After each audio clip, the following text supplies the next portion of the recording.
إن الحمد لله نحمده ونستعينه ونستهديه ونستغفره ونعوذ بالله من شرور أنفسنا ومن سيئات أعمالنا من يهده الله فلا مضل له ومن يضلل فلا هادي له أشهد أن لا إله إلا الله وحده لا شريك له وأشهد أن محمدا عبده ورسوله اللهم صل وسلم على محمد وعلى آله وصحبه والتابعين بإحسان إلى يوم الدين وبعد رب اشرح لي صدري وهيئا lapangkanlah dadaku ini wa yassir li amri dan permudahkanlah urusanku wahlul 'uqdatam min lisani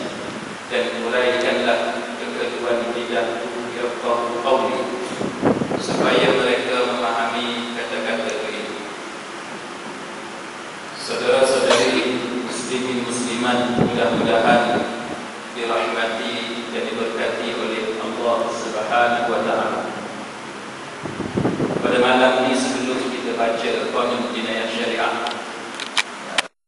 saya ingin membawa petikan daripada tafsir Al-Azim Imam Ibn Katsir berkenaan dengan surah Al-Jumu'ah ayat 9 dan ayat 10. Hari ini hari Jumaat, saya nak baca sedikit petikan daripada tafsir Imam Ibn Katsir sebagai ulasan isu-isu semasa berkaitan dalam masalah pemilihan cuti mingguan hari Ahad ataupun hari Jumaat. Sebab dalam masyarakat kita hari ini ada di kalangan kita yang menganggap bahawa cuti ini tak kisah hari Ahad ataupun hari Jumaat. Maka saya ingin bawakan kepada tuan-tuan satu perbincangan, walaupun dari sudut dosa dan pahala itu bukanlah berdosa jikalau kita bercuti pada hari Ahad, tetapi memilih hari Jumaat sebagai cuti mingguan sebenarnya adalah lebih tepat berbanding dengan memilih cuti pada hari Ahad. Dalam surah Al-Jumu'ah ayat 9 hinggalah ayat 10, Allah Ta'ala berfirman, A'udzu billahi minasy syaithanir rajim. Ya ayyuhalladzina amanu idza nudiya lis-salati min yaumil jumu'ah fas'au ila dzikrillahi wa dzarul bay'. Dzalikum khairul lakum in kuntum ta'lamun. فإذا قضيت الصلاة فانتشروا في الأرض وابتغوا من فضل الله واذكروا الله كثيرا لعلكم تفلحون. صدق الله العظيم. Wahai orang-orang yang beriman, apabila diserukan azan untuk mengerjakan solat pada hari Jumaat, maka bersegeralah kamu pergi ke masjid untuk mengingati Allah dengan cara mengerjakan solat Jumaat, dan tinggalkanlah urusan jual beli.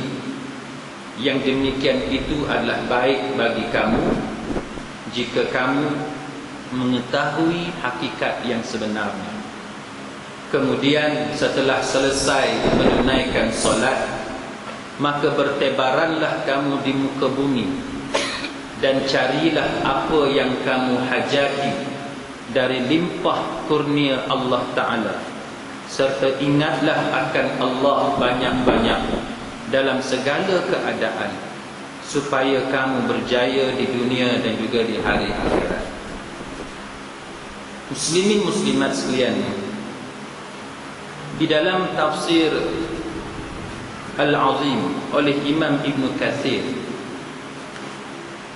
Imam Ibn Katsir menceritakan bahawa yang dipanggil hari Jumaat itu sebagai Yaumul Jumu'ah sebab dia asal daripada perkataan Al-Jam'ah. al-jam'u, iaitu berhimpun. Manusia ataupun orang-orang Islam ini dia berhimpun setiap minggu, setiap hari Jumaat untuk menunaikan satu ibadat utama dalam mingguan orang-orang Islam yang kita panggil solat Jumaat. Dan berdasarkan beberapa riwayat yang sahih sebagaimana yang disebut dalam tafsir Imam Ibn Kathir, bahawa Allah Ta'ala menamatkan penciptaan atau melengkapkan penciptaan alam ini pada hari Jumaat. Juga hari Jumaat ialah hari yang ke-6, fi sittati ayyam, kan, yang kita baca dalam surah Sajdah. Penciptaan alam ini fi sittati ayyam, maka dilengkapkan pada hari Jumaat.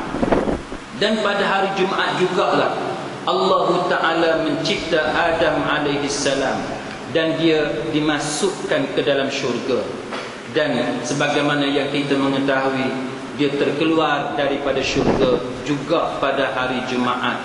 Dan pada hari Jumaat jugalah berlakunya hari kiamat. Ini disebut oleh Imam Ibn Kathir dalam tafsir dia, Tafsir Al-Azim.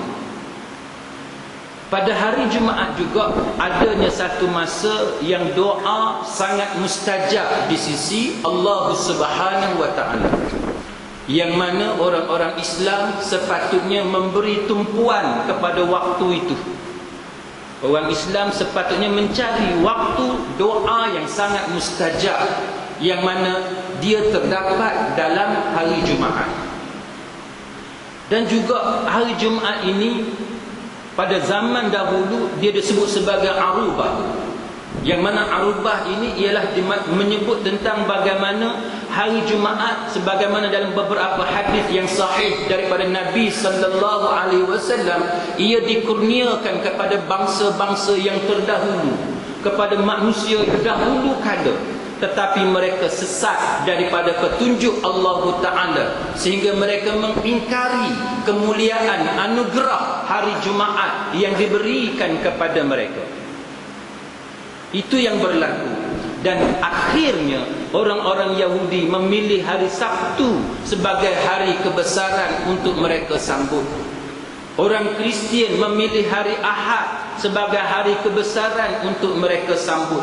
Kerana bagi mereka Adam alaihissalam tidak dicipta pada hari Sabtu. Dan bagi Kristian dia memilih hari Ahad kerana bagi dia hari Ahad ialah hari di mana makhluk diciptakan.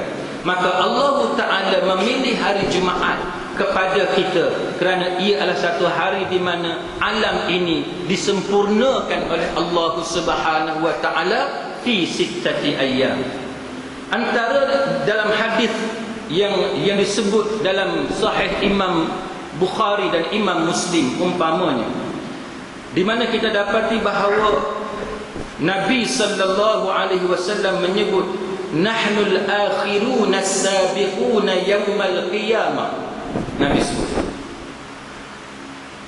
baida annahum utul kitaba min qablina thumma inna hadha yawmahum alladhi faradallahu alaihim fakhtalafu fihi fahadana Allahu lahu fannasu lana fihi taba' al-yahudu ghadan wan nasara ba'da ghad. Nabi kita muslimin muslimat sekalian dia sebut bahawa kita ni ada satu kaum yang mana kita ni paling kemudian, tapi kitalah yang paling awal dibangkitkan pada hari kebangkitan. Dari segi zaman kita hak paling ujung. Dari segi zaman kita yang paling ujung. Patutnya kitalah yang last sekali. Tapi di hari akhirat kerana kemuliaan umat Muhammad sallallahu alaihi wasallam, kita dibangkitkan antara golongan yang paling awal. Ini disebut dalam Sahih Imam Bukhari dan Muslim. Walaupun umat-umat yang terdahulu dianugerahkan oleh Allah Ta'ala kitab-kitab suci mereka lebih dahulu daripada kita, tapi kerana kemuliaan kita bangkit hak awal. kaum Bani Israel, Nabi Musa alaihissalam, antara hak paling awal.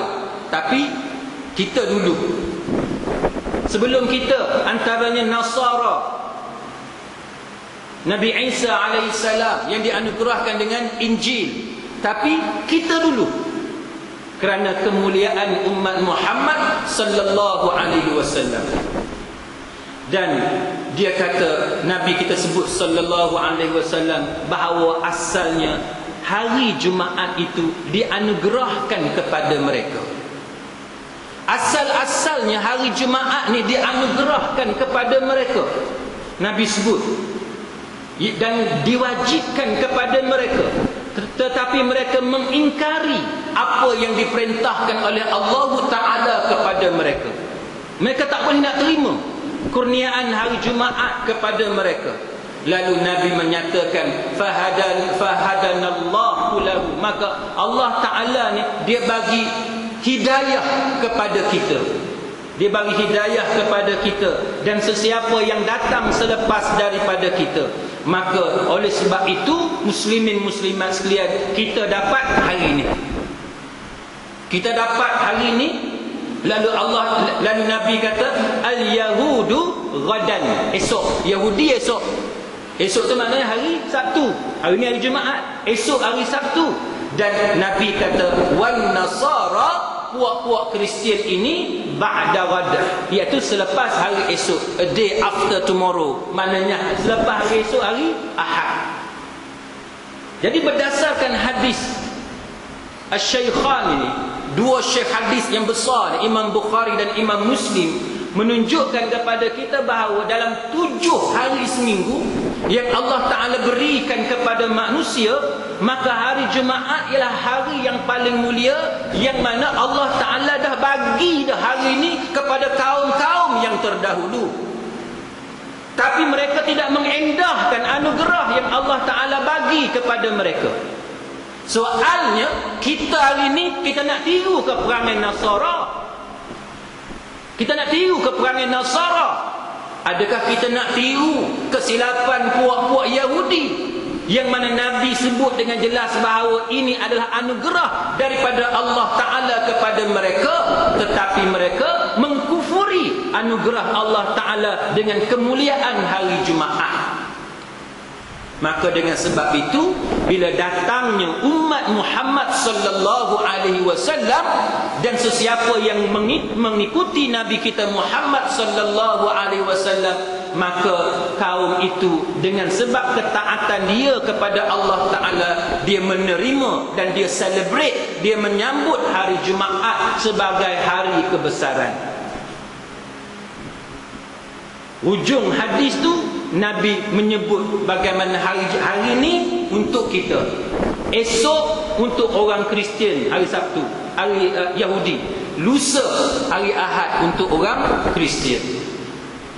Baik, muslimin muslimat sekalian, hadis yang saya baca tadi adalah berdasarkan kepada matan yang ada dalam Sahih Imam Bukhari dan dalam Sahih Imam Muslim. Dia lebih kurang juga, cuma ada sedikit sahaja perbezaan, dan saya tak baca matan daripada Sahih Imam Muslim.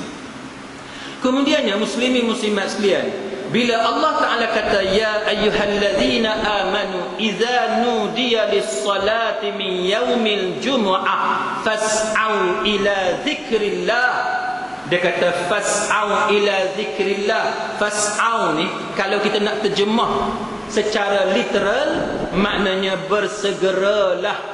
Bersegeralah ila zikrillah, kepada mengingati Allah Ta'ala. Maksud bersegeralah kepada mengingati Allah Ta'ala, maknanya bersegeralah pergi sembahyang Jumaat. Itu secara literal. Tetapi kita kena ingat, hukum yang diajarkan oleh Nabi sallallahu alaihi wasallam ialah bersegera tu dia tak boleh berlari. Pergi semayang, kalau tuan-tuan masuk masjid tadi, tuan-tuan tengok siapa yang masbuk, siapa yang datang lambat, dia berlari ataupun dia berjalan cepat-cepat. Itu contoh orang yang tidak faham ajaran agama, yang tidak ikut sunnah yang diajarkan oleh Nabi sallallahu alaihi wasallam. Siapa yang belajar tentang sunnah Nabi, siapa yang belajar fiqhul ibadah, siapa yang belajar fiqhus solat, fiqh sembahyang, fiqh ibadat, dia akan berjalan dengan tenang, sakinah, dengan tenang, walaupun dia masbuk, walaupun dia lambat.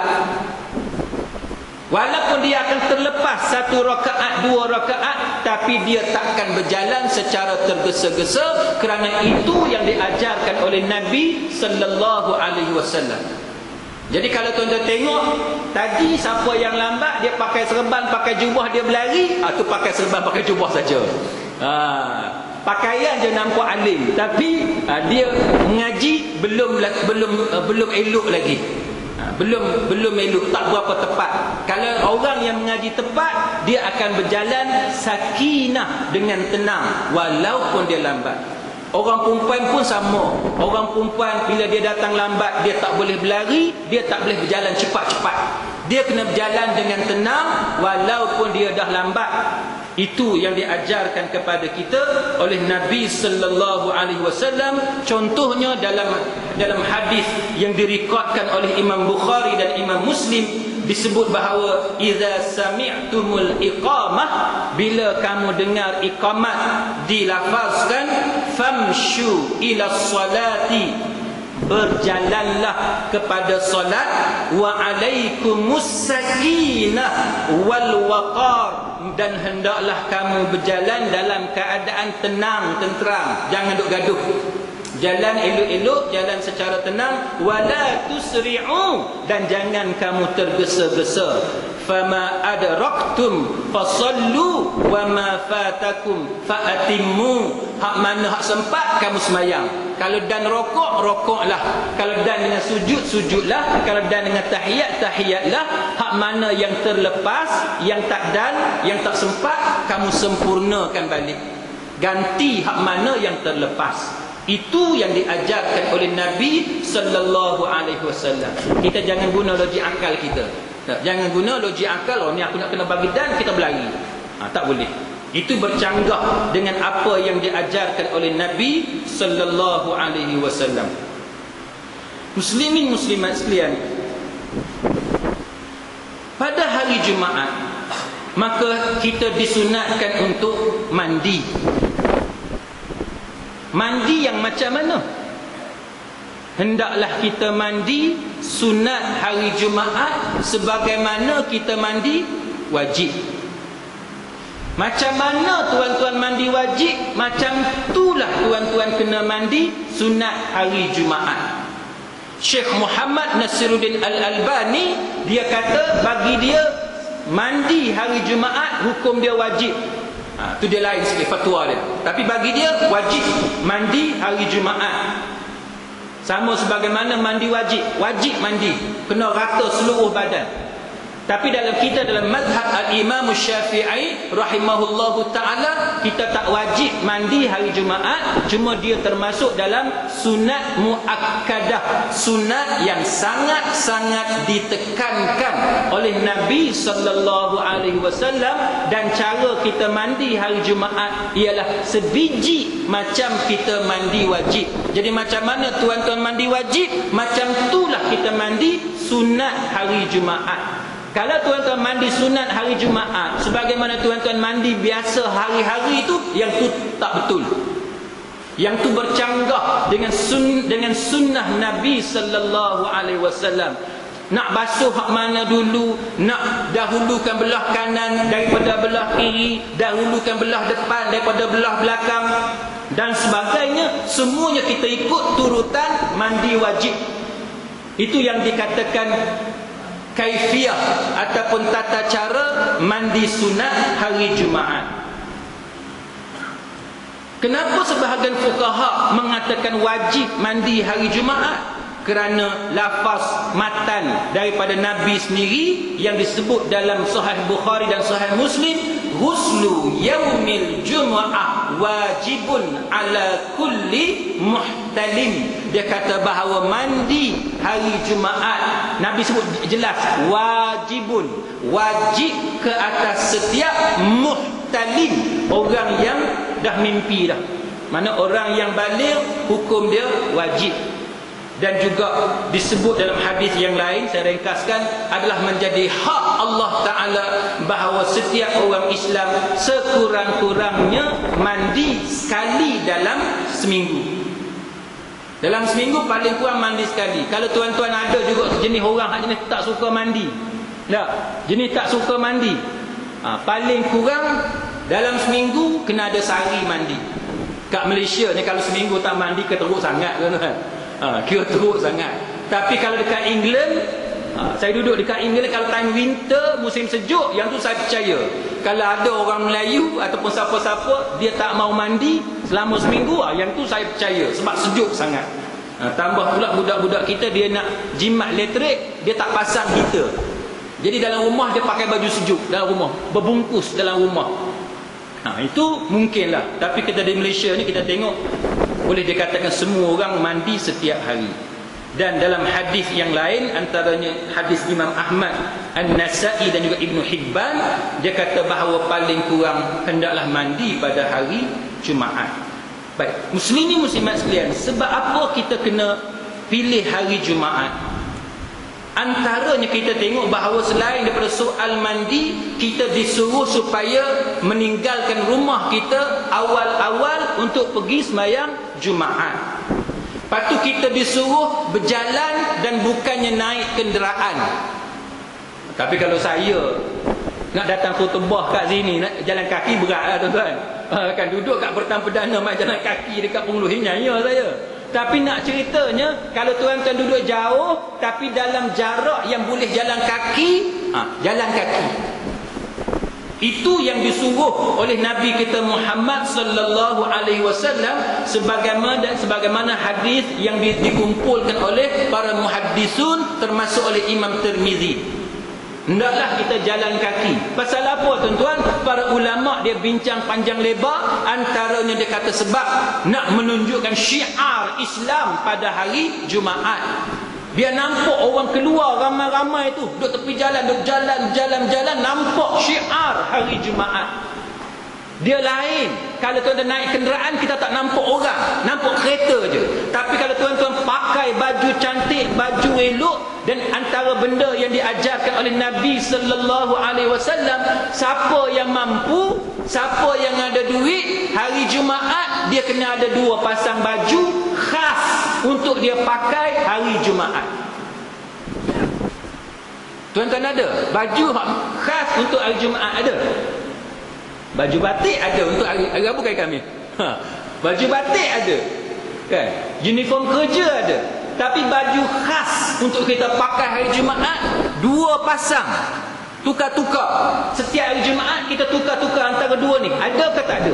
Kalau tak ada, menunjukkan bahawa kita ni masih belum ikut sunnah Nabi sallallahu alaihi wasallam. Jadi tuan-tuan kena ada satu baju special, baju khas istimewa, 2 pasang untuk kita tukar-tukar setiap kali datang hari Jumaat. Itu yang diajarkan oleh Nabi sallallahu alaihi wasallam. Jadi siapa yang datang sembahyang Jumaat dia pakai tracksuit, dia pakai t-shirt, bukanlah berdosa, tapi dia buat benda yang bertentangan dengan ajaran Nabi. Siapa yang datang sembahyang Jumaat dia pakai baju kerja, hari-hari dia duk pakai waktu kerja, dia tak buat sunnah Nabi. Siapa yang datang baju hak biasa-biasa saja, dia tak ikut sunnah Nabi. Sebab tu kita kata bahawa kalau kita diberi pilihan nak pilih cuti hari apa, sebaik-baiknya, walaupun tak salah cuti hari Ahad, tapi sebaik-baiknya untuk menepati, melaksanakan, memudahkan kita melaksanakan apa yang diajarkan oleh Nabi, seelok-eloknya kita cuti hari Jumaat. Begitu juga muslimin muslimat sekalian, dia kata bahawa hendaklah dalam hadis yang direkodkan oleh Imam Bukhari dan Muslim juga tuan-tuan sekalian, hendaklah dia pergi paling awal. Paling awal, waktu yang paling awal. Siapa yang pergi waktu paling awal, seolah-olah dia mengorbankan seekor unta. Kedua paling awal, seolah-olah dia mengorbankan seekor lembu. Dia infak lembu dia. Yang ketiga, awal juga tapi peringkat nombor 3. Seolah-olah dia mengorbankan seekor kibash. Yang keempat, awal juga tapi nombor 4, seolah-olah dia sembelih ayam. Hak nombor 5 dah hujung dah, seolah-olah dia dapat telur lah tuan-tuan, dapat telur. Dan dia kata kalau imam dah muncul, maka malaikat duduk mendengar tazkirah berkenaan Allah Subhanahu wa taala, berzikir kepada Allah taala. Ada satu ustaz ni tuan-tuan, Pulau Pinang, dia duk baca khutbah, dia duk tengok ulas hadis ni lah. Siapa datang awal dapat unta, siapa yang lewat sikit dapat lembu. Tiba-tiba kawan saya tuan-tuan, lawyer, dia bawa kawan dia lawyer juga daripada Kuala Lumpur. Habis kes mahkamah, bawa semayang dekat masjid berkenaan. Yang ustaz kita ni duk tengah baca khutbah, kebetulan duk baca hadis ni. Kebetulan juga dia sampai bab telur. Dia nampak kawan saya hak 2 orang baru masuk tu, dia kata 2 orang tu dapat telur. Dia kata daripada atas mimbar tu, 2 orang tu dapat telur. Yang kawan saya ni tuan-tuan, dia kata dia berasa darah dekat muka dia. Dia berasa malu tuan-tuan. Orang bakal tengok. Yang tu ustaz tu brutal sungguh. Ustaz tu memang ustaz brutal. Tuan-tuan sekalian. Tapi betul. Betul. Siapa yang mari lambat tuan-tuan sekalian, bukan setakat telur pun tak dapat. Pasal malaikat dah tutup buku, dah tak catat dah pahala siapa yang datang awal. Siapa yang datang awal, malaikat dah tutup buku, dah tak kira dah. Sebab itu siapa yang datang sembahyang Jumaat, tengok khatib dah duduk dah atas mimbar tu, maknanya pahala hak datang awal tu tak ada. Tapi sebahagian fuqaha kata pahala sembahyang Jumaat masih ada. Yang tu benda khilaf, tak apalah. Tapi sekurang-kurangnya yang kita nak ceritanya ialah tidak ada pahala datang awal untuk sembahyang Jumaat. Dan yang lain-lain tu muslimin muslimat sekalian, saya tak mau baca.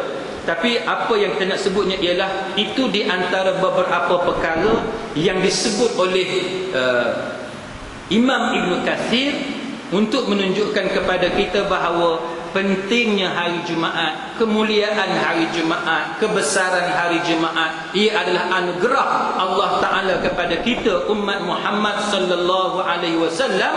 Maka hendaklah kita ni tuan-tuan sekalian rebut kemuliaan hari Jumaat. Dan tuan-tuan beruntung di belah Kedah, kerana hari Jumaat memang dah jadi hari cuti mingguan, dan Johor pun dah ikut cuti mingguan hari Jumaat. Dan kita lebih suka tuan-tuan sekalian, sebagaimana yang Arab Saudi duk buat cuti hari Khamis dengan hari Jumaat. Kita ni Jumaat dengan Sabtu kan, tapi Saudi dia buat Khamis dengan Jumaat. Dan itu juga di antara beberapa fatwa yang dikeluarkan oleh para ulama di tanah Hijaz tentang kelebihan cuti itu, kalau boleh Khamis dengan Jumaat, bukan Jumaat dengan Sabtu. Sebab kita nak berselisih, nak bagi beza dengan hari Sabtu yang merupakan hari kebesaran bagi orang-orang Yahudi, kerana banyak sunnah daripada Nabi sallallahu alaihi wasallam. Nabi sedaya upaya dia nak tunjuk kepada kita ni mestilah berbeza dengan orang Yahudi, dengan kaum Nasara. Itu adalah sunnah yang diajarkan oleh Nabi sallallahu alaihi wasallam kepada kita. Baik, muslimin muslimat sekalian, kita sambung pengajian Qanun Jenayah Syariah kita. Muka surat yang keberapa Syekh? 4. Muka surat yang keempat, nombor 7. Malam ni kita baca muka surat yang keempat, perkara yang ketujuh, kesalahan yang dikenakan hukuman qisas. Apakah dia kesalahan-kesalahan yang wajib dikenakan hukuman qisas? Yang pertamanya, membunuh orang lain dengan sengaja. Yang kedua, menghilangkan atau mencederakan salah satu anggota badan orang lain dengan sengaja. Nombor 3, melukakan orang lain dengan sengaja. Itu antara contoh bentuk kesalahan yang wajib dikenakan hukuman qisas. Negara kita hari ni tuan-tuan, ada tak qisas? tak ada. Tapi hak dekat dengan kisos walaupun tak sama, tapi dekat dengan kisos ada. Apa dia? Section 302 Kanun Keseksaan. Kalau dia bunuh mangsa, maka dia akan dihukum bunuh di tali gantung. Itu mengikut section 302. Dan kalau tuan-tuan masih ingat yang kita belajar hari itu, sebenarnya para ulama cenderung untuk mengatakan bahawa hukuman bunuh dalam kesalahan qisas hendaklah dipancung. Berdasarkan kepada beberapa nas yang ada dalam Al-Quran, istilah-istilah yang Allah Ta'ala guna semuanya merujuk kepada pukullah batang tengkuk mereka dengan pedang, merujuk kepada cara pembunuhan di dalam peperangan. Maka para ulama ambil yang tu, dia masukkan dalam execution, dalam pelaksanaan hukuman mati. Maka para ulama mengatakan bahawa hendaklah dipancung. Dan kebaikan hukuman pancung, sebagaimana yang kita sebut sebelum ini, dia tidak menyeksa penjenayah, dia bunuh serta-merta. Berbanding dengan tali gantung, yang mana kalau kita silap kira, yang formula yang kita cerita hari itu, kalau dia silap kira, dia boleh menyebabkan orang tu ambil masa kerana terjerut pada leher dia tidak patah. Bila leher dia tidak patah, dia ambil masa sedikit sebanyak untuk mati. Melainkan orang tu bila dia jatuh, tengkuk dia patah, maka dia mati serta-merta. Itu antara kelebihan hukuman pancung berbanding dengan hukuman di tali gantung.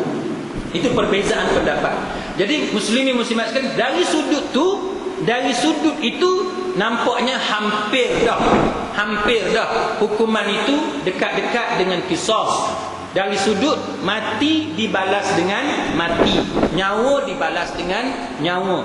Tapi yang tak sama, yang kita cerita sebelum ni, yang tak samanya ialah hukuman bunuh di bawah section 302 Kanun Keseksaan dalam negara kita.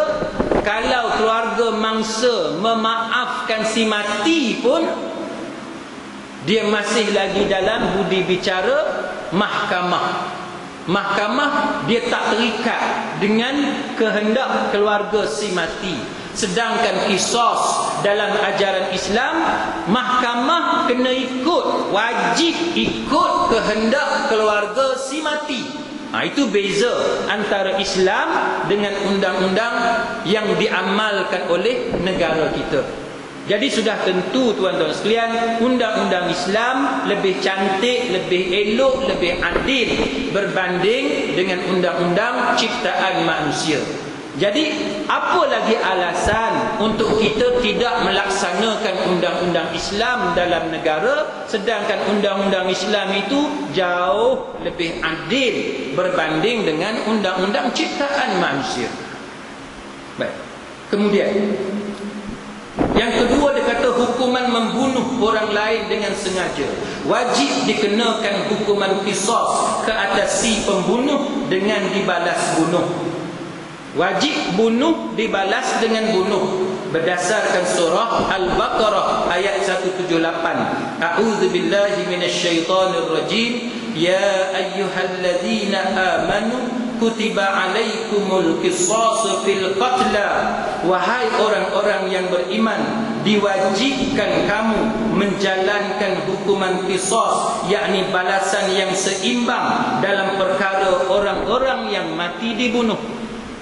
Ini adalah dalil daripada Al-Quran bahawa bunuh wajib dibalas dengan bunuh. Tapi tuan-tuan mesti ingat, dalam masyarakat moden hari ini, kita berhadapan dengan kumpulan hak asasi manusia yang sedang bergerak seluruh dunia. Gerakan mereka gerakan di peringkat antarabangsa. Setiap negara ada kumpulan ni. Apa bahayanya kumpulan ini, tuan-tuan sekalian? Bahayanya kumpulan ini, sebagaimana yang kita cerita sebelum ini tentang gerakan Komando. Gerakan Komando termasuk gerakan human rights activist golongan aktivis yang memperjuangkan hak asasi manusia, yang mana termasuklah Amnesty International yang bergerak di peringkat antarabangsa, yang mendesak, memberi tekanan kepada kerajaan-kerajaan seluruh dunia supaya menghapuskan hukuman mati. Nombor satu. Antara negara yang telah pun tunduk kepada tekanan Amnesty International ialah United Kingdom.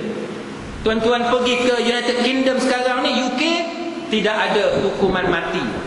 Kalau tuan-tuan bunuh orang di UK, tuan-tuan takkan dibunuh balas. Yang ada hanyalah penjara. Penjara je ada. Sebat pun tak ada. Dia ada penjara dengan denda. Sebab apa? Sebab gerakan human rights, hak asasi manusia ni, dia berjuang nombor satunya nak hapuskan hukuman bunuh, dan yang keduanya dia berjuang supaya sebarang hukuman yang menyakitkan tubuh badan ni semua dihapuskan, termasuklah rotan. Rotan cara Islam pun dihapuskan, rotan cara Barat pun hendaklah dihapuskan. Itu tujuan matlamat golongan aktivis yang memperjuangkan hak asasi manusia. Sebab tu tuan-tuan sekalian, kita mengatakan bahawa pejuang hak asasi manusia, mereka ni agama baru. Agama baru. Sebabnya orang Hindu pun, kalau dia terlibat dengan hak asasi manusia, dia tinggalkan ajaran Hindu. Orang Cina pun, kalau dia agama Buddha ke, dia agama Kristian pun, kalau dia ikut hak asasi manusia, dia ignore apa yang diajarkan oleh Bible, apa yang diajarkan oleh Gautama Buddha dan sebagainya. Sebab hak asasi manusia ni, dia satu ajaran baru yang mana tuan-tuan sekalian menyebabkan orang yang berpegang kuat kepada hak asasi manusia, dia akan tinggalkan agama dia. Tak payah hak asasi manusia, tuan-tuan. Tak payah hak asasi manusia. Kita tengok sekarang pun, kita tengok sekarang pun, orang Islam yang tak ikut hak asasi manusia pun, dia bukan ikut sangat agama Islam. Betul tak? Dia bukan ikut sangat agama Islam. Orang Cina pun yang kata Buddha, walaupun dia tak ikut hak asasi manusia, dia bukan ikut sangat agama Buddha dia. Sebab tu kalau tuan-tuan tengok orang Cina, dia dah bercampur aduk agama dia. Dia kata dia Buddha, tapi kalau tuan-tuan tengok, dia dah bercampur dengan Taoism, dan bercampur dengan traditional belief. Dia bukannya pure, bukan solid mengikut ajaran Gautama Buddha sebagaimana orang-orang Melayu yang mendakwa dia orang Islam, tapi dia tidak solid mengikut apa yang diajar oleh Nabi sallallahu alaihi wasallam. Betul tak? Orang Melayu zaman dulu bersanding kira teruklah. Tak. Lepas tu kita berjuang, dah makin kurang, bersanding dah makin kurang. Sekarang ni tuan-tuan sekalian, timbul balik bersanding pula. Bukan setakat masa kahwin. Sekarang ni bertunang pun bersanding juga.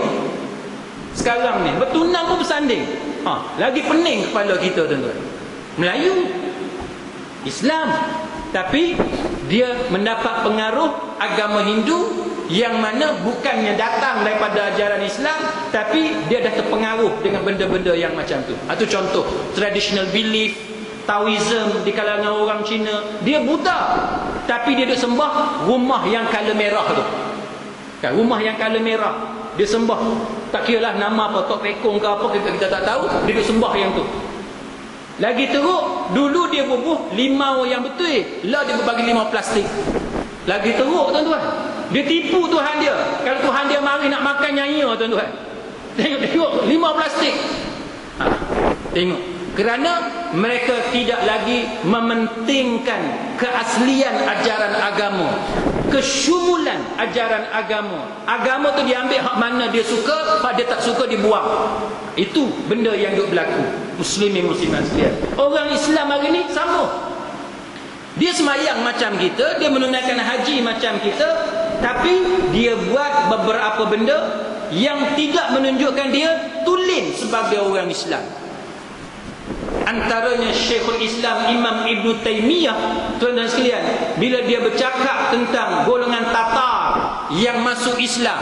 Tatar, dia menjatuhkan Baghdad, menakluki Baghdad dan sekalian. Lepas tu mereka ramai-ramai masuk Islam. Tapi sebahagian daripada mereka bukan masuk Islam betul-betul. Mereka berpura-pura masuk Islam, menyebabkan berlaku kekeliruan kepada orang Islam pada zaman Syekhul Islam Imam Ibn Taymiyah, sehingga menyebabkan Imam Ibn Taymiyah dia membahagikan orang-orang Islam ni membahagikan kekufuran itu kepada beberapa kategori. Antaranya kekufuran yang nyata, jelas kufur dia. Siapa dia yang jelas kufur? Antaranya orang Yahudi, orang Kristian, orang Armenia apa, yang tu jelas dia kufur. Nombor dua siapa dia? Yang munafik, golongan munafik, kufur juga tapi dia tak jelas. Yang ketiganya, dia Islam tapi dia buat maksiat secara terang-terangan. Nombor empat ni, yang hak bermasalah ni tuan-tuan sekalian, dia macam munafik, dia lebih kurang munafik juga tuan-tuan sekalian, tapi dia mengaku Islam macam kita, dia semayang apa semua, tetapi dia menyembunyikan kebencian dia kepada Islam, menyebabkan kita orang-orang Islam ni menjadi keliru. Hari ni muslimin muslimat sekalian, kita ada tak masalah yang macam ni? Ada tak masalah yang macam ni? Ada. Yang ni yang kita bincang bulan lepas, kalau tuan-tuan masih ingat, tentang apa yang berlaku di Kelantan, yang kata Ketua Hakim Syar'i Kelantan kata kita dah bersedia untuk menjalankan undang-undang hudud. Tapi adakah betul dia nak laksanakan undang-undang hudud? Sedangkan halangan-halangan kepada pelaksanaan undang-undang hudud itu tidak dilaksanakan. Semalam saya tersebut di satu surau tuan-tuan sekalian. Kita punya Federal Constitution, perlembagaan persekutuan kita, kalau kita tak ubah tuan-tuan sekalian, selagi itulah undang-undang hudud tak boleh dilaksanakan. Sebab apa? Sebab Akta Mahkamah Syariah, Akta Mahkamah Syariah hanya memberi kuasa kepada Mahkamah Syariah, apa dia? 356, 3 tahun penjara, RM5,000 dan 6 kali sebatan. Jadi macam mana kita nak buat hudud? Sedangkan kalau hudud, kalau orang tu minum khamar, kita kena watan 40 kali. Umar Al-Khattab 80 kali watan orang yang minum alkohol zaman dia. Sedangkan Mahkamah Syariah bagi 6 kali rotan je. Ni masalah. Dia kena buang dulu Akta Mahkamah Syariah 356 tu. Dia kena buang. Dalam hudud tuan-tuan sekalian, dia ada hukuman mati. Qisas contohnya, hukuman mati. Rejam dengan batu sampai mati, hukuman mati. Macam mana kita nak laksanakan hukuman mati kalau limitasi yang diberikan kepada Mahkamah Syariah setakat 356? Ini antara masalah dia. Banyaklah contoh. Kalau kita nak ambil contoh kategori yang Imam Ibn Taymiyah sebut benda yang berlaku pada zaman dia, sehingga akan menyebabkan Imam Ibn Taymiyah menghentam ahli-ahli ibadat dan para fuqaha, ulama yang bergabung dengan puak Tatar yang menyamar sebagai orang Islam. Imam Ibn Taymiyah dia punya pemikiran dia tajam tuan-tuan sekalian. Melihat orang-orang yang hipokrit, yang berpura-pura memeluk Islam, tetapi mereka ni ada udang di sebalik batu, mereka ni ada hidden agenda untuk mengelirukan orang-orang Islam. Termasuk yang kelirunya ialah para ubad dan juga para fuqaha yang kita cerita sebelum ni berkenaan dengan al-a'immatul mudillin, imam-imam pemerintah hak sesat. Itu kita dah ulas dah sebelum tu, dah sebelum ini. Muslimin muslimat sekalian. Contoh yang terbaru apa dia tuan-tuan? Yang terbaru 10 bukti mazhab Syiah. Pening tuan-tuan.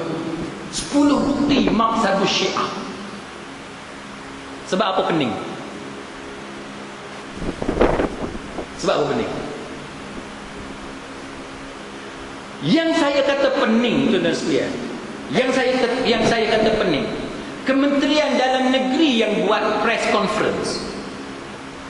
Kementerian Dalam Negeri yang buat press conference memberitahu bahawa Mat Sabu ni dia ada 10 bukti menunjukkan bahawa Mat Sabu ni Syiah. Maknanya apa? Bila Kementerian Dalam Negeri buat press statement, maknanya benda ni very serius. Betul tak? Ke benda tak serius? Kementerian Dalam Negeri buat persidangan akhbar nak bagi bukti, ada 10 bukti, maknanya serius tak tuan-tuan? Serius. Maknanya ini bercanggah dengan undang-undang negara, betul tak? Kalau tidak bercanggah dengan undang-undang negara, kenapa Kementerian Dalam Negeri nak buat press conference? Baik, muslimin muslimat sekalian, di Kedah bukankah ada orang yang terang-terang mengaku dia Syiah? Tuan-tuan tak tahu? Tahu kan? Yang kata dia nak cabar, nak masuk ke mahkamah. Ada kan tuan-tuan baca kan? Hak terang-terang mengaku Syiah, pasal apa hang tak pergi tangkap? Pasal apa tak pergi tangkap? Tangkap lah. Pasal apa tak tangkap? Itulah tuan-tuan yang kita kata benda ni ilusi, wayang, lakonan. Kalau betul kerajaan serius tentang masalah akidah, semua orang hak mengaku terang-terang, hak tak mengaku tinggallah dulu. Kan? Yang tak mengaku tinggal dulu. Hak mengaku terang-terang, tangkap yang mengaku dulu. Tangkap yang mengaku. Kenapa tak mau tangkap? Pendirian kita, tuan-tuan sekalian, dalam masalah Syiah jelas. Sebab apa jelas? Kerana Syiah memang satu golongan yang mempunyai masalah yang besar. Kalau sebut Syiah, tuan-tuan sekalian, yang dominan ialah Imamiyah. Yang dominan, ataupun juga dikenali sebagai Ithna Asyariyah, Imam 12, ataupun juga dikenali sebagai Ja'fariyah. Sebutlah Ja'fariyah ke, Ithna Asyariyah ke, Imamiyah ke, itu kelompok yang lebih kurang sama. Kalau Zaidiyah, itu lunak, itu agak lembut. Yang tu dia kata bahawa Ali lebih berhak, tetapi dia tidak mengkufurkan sahabat, dia tidak mencaci maki sahabat. Tapi kalau Ithna Asyariyah ni tuan-tuan sekalian, ataupun Ja'fariyah ataupun Imamiyah ni, yang ni bahaya. Yang ni bahaya. Tuan-tuan baca karangan Imam Khomeini. Tuan-tuan baca apa ni, Kitabut Taharah, Kitabut Taharah oleh Al-Imam Khomeini umpamanya. Dahsyat. Usul Kafi. Dahsyat. Terang-terang, tanpa berselindung. Contoh dalam kitab At-Taharah, bab bersuci. Kalau tuan-tuan belajar apa? Fiqh manhaji ada belajar. Katalah tuan-tuan belajar kitab fiqh. Bab mula-mula apa dia? Bab mula-mula antaranya taharah, betul tak? Mula-mula bab taharah, nak bersihkan najis, najis berapa jenis, air berapa jenis, kan? Cara ambil wuduk macam mana, tu bab hak mula-mula, Kitabut Taharah. Imam Khomeini dia karang satu kitab, satu bab, dia panggil Kitabut Taharah, kitab taharah ataupun bab taharah. Dia kata apa dalam tu tuan-tuan? Dia kata Ahlus Sunnah ni, puak-puak Ahlus Sunnah macam kita ni tuan-tuan sekalian, termasuklah dia kata Muawiyah, termasuklah siapa dia? Umar, termasuklah Aisyah, termasuklah Talha dan sebagainya. Puak-puak ni dia kata mereka ni adalah najasah, mereka ni najis. Mereka ni najis. Dan najis dia ni adalah lebih jelas, lebih najis daripada anjing dan babi. Imam Khomeini yang kata. Sebab tu bagi kita, kita mengakui bahawa siapa yang Syiah, kita ada masalah. Siapa yang Syiah memang kita akui kita ada masalah. Tapi kita nak berhadapan dengan masalah ni tuan-tuan, kita kena ikut cara Nabi sallallahu alaihi wasallam. Macam mana cara Nabi? Macam mana cara Nabi? Kita tanya, hang Syiah tak? Tak mengaku. Kan bila tak mengaku, macam mana cara Nabi? Kita yang mengaku umat Nabi Muhammad, macam mana kita nak ikut cara Nabi tuan-tuan? cara Nabi, tuan-tuan, ambil semula cerita Abdullah bin Ubay. Abdullah bin Ubay munafik, betul tak? Abdullah bin Ubay. Tuan-tuan baca kisah Abdullah bin Ubay. Macam mana cara Nabi layan Abdullah bin Ubay, walaupun sahabat-sahabat memang tahu dia tu munafik. Sahabat cadangkan kepada Nabi supaya ambil tindakan kepada Abdullah bin Ubay, tapi Nabi menolak daripada mengambil tindakan terhadap Abdullah bin Ubay. Tuan-tuan masih ingat saya pernah sebut kepada tuan-tuan sebelum ini bagaimana apa yang berlaku kepada umat Islam di Aceh, di Indonesia, berkaitan dengan Christian Snok Hegronje, yang terbukti dia satu orang yang munafik, masuk Islam, tetapi dia bertujuan untuk mengalahkan Aceh, menguasai Aceh, menjajah Aceh daripada pegangan kepenguasaan orang-orang Islam yang berkuasa di Aceh. Tapi tuan-tuan sekalian, walaupun Snok Hegronje terbukti dia munafik, adakah ulama-ulama Islam ambil tindakan kepada Snok Hegronje? Ambil tak tindakan? Ambil tak tindakan? Ke tuan-tuan pun tak tahu? Tak ambil tindakan. Tak ambil tindakan. Dan itulah yang dilakukan oleh Nabi sallallahu alaihi wasallam kepada Abdullah bin Ubay. Walaupun dia diketahui masyhur di kalangan para sahabat dia seorang munafik, tetapi tindakan tidak diambil kepada Abdullah bin Ubay. Bila para sahabat tanya kepada Nabi, pasal apa tak mau ambil tindakan terhadap Abdullah bin Ubay, sedangkan kita tahu dia memang munafik?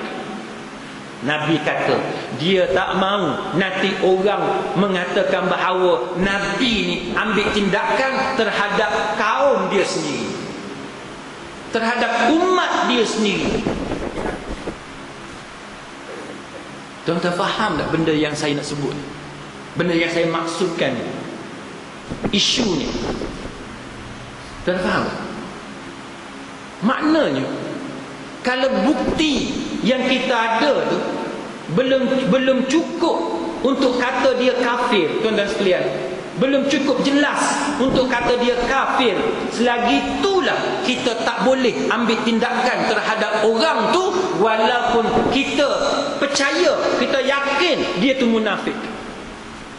Tak boleh ambil tindakan kerana dibimbangi akan dilihat sebagai pertempuran yang berlaku sesama orang Islam. Itulah yang berlaku pada zaman Nabi, dan itulah juga berlaku pada zaman kemudian, termasuk dalam kes Snok Hegronje. Sama bila ada tuduhan terhadap seseorang Islam, selagi tidak ada bukti kukuh, tuan-tuan sekalian, selagi itu kita tak boleh ambil tindakan. Itu yang diajarkan oleh agama kepada kita, khususnya contoh daripada Nabi kita Muhammad sallallahu alaihi wasallam sendiri. Apatah lagi kalau orang tu tak mengaku. Kalau orang tu tak mengaku, maka kita tak boleh. Ni pening, tuan-tuan sekalian. Tapi saya setuju macam ada satu orang tu, dia kata kalau mak sabu tu Syiah, Rosmah tu di Wahabi. Saya setuju. Takkanlah tuan-tuan semata-mata orang tu kagum penulisan dia memuji Imam Khomeini, memuji revolusi Iran, itu menjadi bukti kukuh, dianggap sebagai bukti kukuh orang tu Syiah. Tuan-tuan boleh bayang tak persidangan akhbar Kementerian Dalam Negeri, alasan nombor satu tu tak logik, tuan-tuan. Macam mana kualiti pegawai tinggi dalam Kementerian Dalam Negeri, dia punya kualiti, tuan-tuan. Saya mengakui, saya sendiri, tuan-tuan, kalau tuan-tuan tanya saya, lebih baik, tuan-tuan sekalian, Syiah di Iran tu berbanding dengan ahli Sunni dalam beberapa perkara. Bukan semua benda, tapi dalam beberapa perkara yang kita kena contohi. Apa dia? Tuan-tuan ingat Salman Rushdie? Kuliah malam ni dia tak jadi kuliah jenayah. Tak apalah. Saya pergi beberapa tempat, dia kata, Ustaz, kami nak isu semasa. Dia minta isu semasa. Saya pun dah kena kepala, tuan-tuan. Tuan-tuan ingat Salman Rushdie? Tuan-tuan bagi tahu dekat saya, ulama mana yang terang-terang kata Salman Rushdie wajib dibunuh? Ulama mana yang berani kata Salman Rushdie wajib dibunuh? Kita kata Syiah taqiyah, kita kata Syiah ni pura-pura. Tapi saya nak tanya tuan-tuan, tak apa, saya nak tanya tuan-tuan, ulama mana yang berani secara terang-terangan kata Salman Rushdie wajib dibunuh? Kalau bukan ulama Syiah, kalau bukan Khomeini. Kalau tuan-tuan masih lupa, tuan-tuan tak ingat cerita Salman Rushdie. Salman Rushdie ni dia karang satu novel, satu buku cerita. Dia tidak secara jelas menghina Nabi. Tapi bila tuan-tuan baca novel tulisan dia tu, tuan-tuan boleh agak dah, orang ni memang dia nak hina Nabi. Sebab apa? Nama yang dia pakai nama Nabi Muhammad. Dia cerita benda lain, tapi nama watak yang ada dalam tu Nabi Muhammad. Ummahatul Mukminin, nama-nama Ummahatul Mukminin semuanya dibuat sebagai pelacur. Sebab tu kita kata bahawa Salman Rushdie menghina Nabi, menghina Aisyah, menghina Ummahatul Mukminin.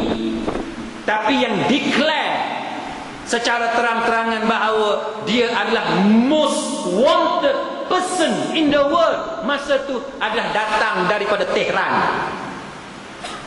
Ulama Saudi yang duk claim dia ahli sunnah wal jamaah ada berani declare macam tu?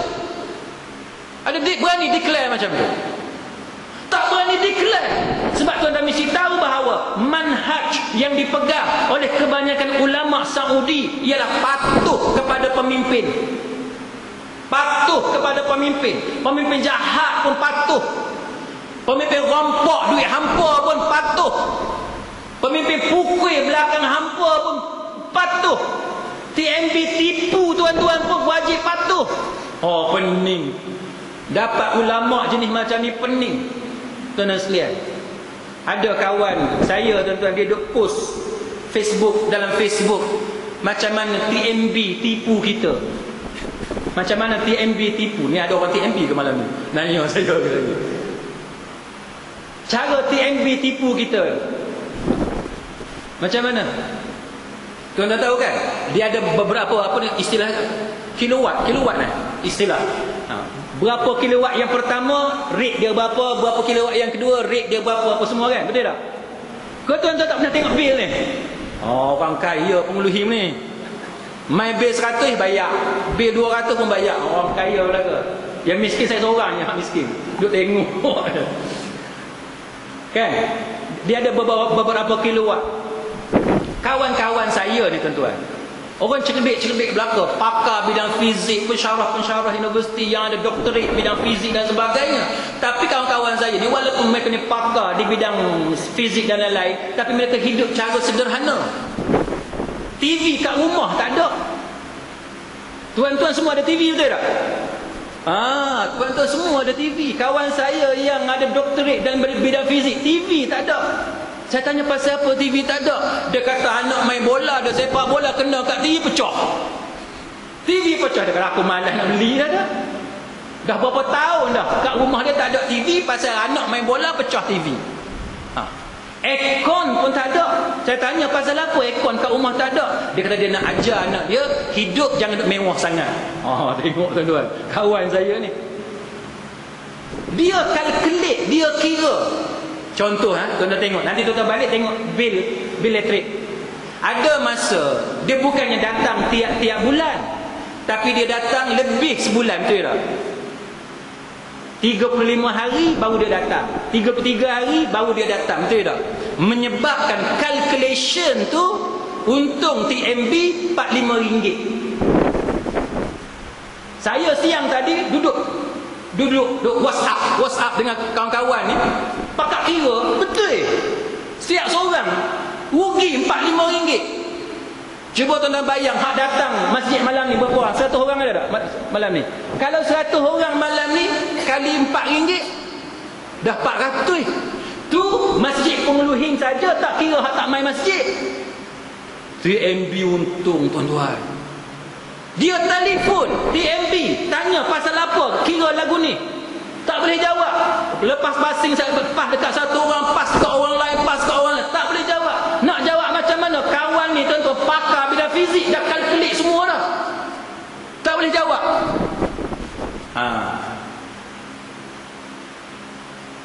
Hak jadi menteri tuan-tuan, ahli parlimen, dia nak berjuang ke benda lagu ni? Dia tak berjuang tuan-tuan. Dia tak berjuang. Bila kita petikai, kenapa bil elektrik Perdana Menteri banyak sangat sampai 2 juta, 3 juta. Dia kata takkan dah rumah Perdana Menteri nak bergelap. Punya jawab nak suruh kita sakit hati. Takkan rumah Perdana Menteri nak suruh bergelap. Dia kata takkan nak masuk bilik ayak nak padam lampu. Oh, kurang hajar tuan-tuan. Menteri lagu ni, ahli parlimen lagu ni, memang biadab tuan-tuan. Kita bercakap bukan soal masuk bilik air tutup lampu. Kita bercakap ni bab jimat cermat. Hak mana lampu tak patut pasang, janganlah pasang. Saya tak tahulah tuan-tuan macam mana. Saya dengan isteri saya tuan-tuan, kalau anak tinggal bilik, aircon pasang, kipas pasang, lampu pasang, saya marah.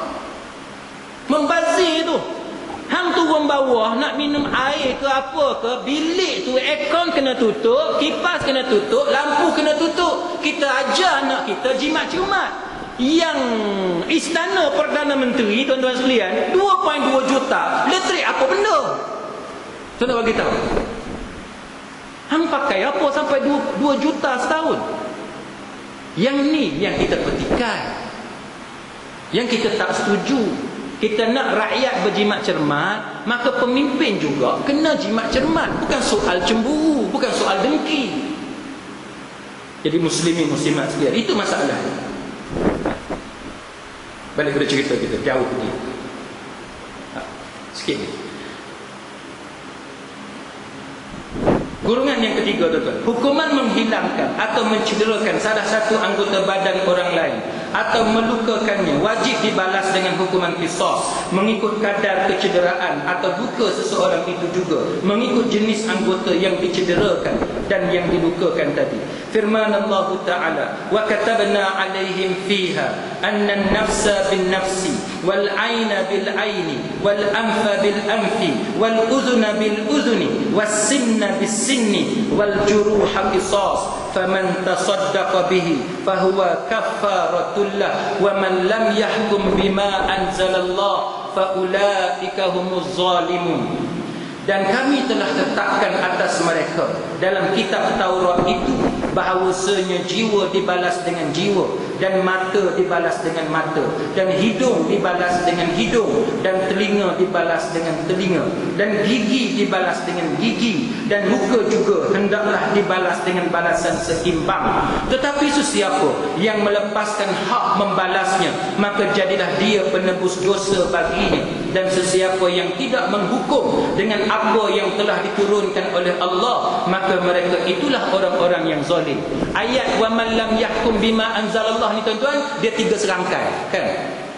Tuan tahu kan? Dia 3 serangkai. Wa man lam yahkum bima anzalallah fa ulaika humuz zalimun. Ayat ni. Satu lagi, wa man lam yahkum bima anzalallah fa ulaika humul fasiqun. Satu lagi, wa man lam yahkum bima anzalallah fa ulaika humul kafirun. Para mufassirun banyak dah tuan-tuan, kalau tuan-tuan tengok dalam Ummahatut Tafasir, dia bahagi pasal apa. Ada masanya fa ulaika humuz zalimun, ada masanya fa ulaika humul fasiqun, dan ada masanya pasal apa jadi fa ulaika humul kafirun. Fasiqun, dia berdosa besar. Zalim pasal apa? Dia tidak adil tu pasal apa? Dia melanggar batasan Allah Ta'ala tu pasal apa? Kafir, pasal apa dia jadi kafir? Para ulama dia bincang panjang lebar. Muslimin muslimat sekalian, 3 gelaran ni tuan-tuan, sama ada dia kafir, sama ada dia fasik, sama ada dia zalim, kita orang Islam yang beriman kepada Allah, kita tak mau 3-3 gelaran ni. Tak mau 3-3 gelaran. Tapi tuan-tuan, kalau tuan-tuan tengok dalam YouTube yang kawan-kawan duduk sebar dalam Facebook dan sebagainya, ada lakonan sebelum pilihan raya hari itu, orang duk berlakon, dia duk memperlekeh-lekehkan, mempermain-mainkan hudud. Ada tak? Orang macam ni dia tak boleh lari daripada tiga ni. Sama ada dia zalim, sama ada dia fasik, sama ada dia kafir. Na'udzubillah min zalik. Minta lindung daripada Allah Ta'ala. Kita orang Islam tuan-tuan, kalau kita tengok jelas sendiri hudud qisas ni memang ada dalam Quran, kita tak berani dah nak mempermain-mainkan benda tu. Ada ke dia pergi buat main, dia kata habis berzina nak cari 4 orang saksi, nak cari kat mana? Siapa nak berzina depan orang ramai? Dia pergi pelekeh lagu tu tuan-tuan. Ni yang duduk berlaku dalam bila berbicara tentang hudud, antara yang orang berbincangnya muslimin muslimat sekalian ialah berkenaan dengan rogol. Dia kata rogol, kesianlah mangsa rogol. Nanti bila mangsa rogol tu dia nak mengadu bahawa dia kena rogol, nanti dia pula kena sebab qazaf. Ni contoh orang yang tak tahu apa-apa, tiba-tiba dia nak ulas. Dia nak ulas tu, niat awal dia tu kita tahu dah niat apa. Niat nak mempermain-mainkan, niat nak mengejek-ngejek hudud.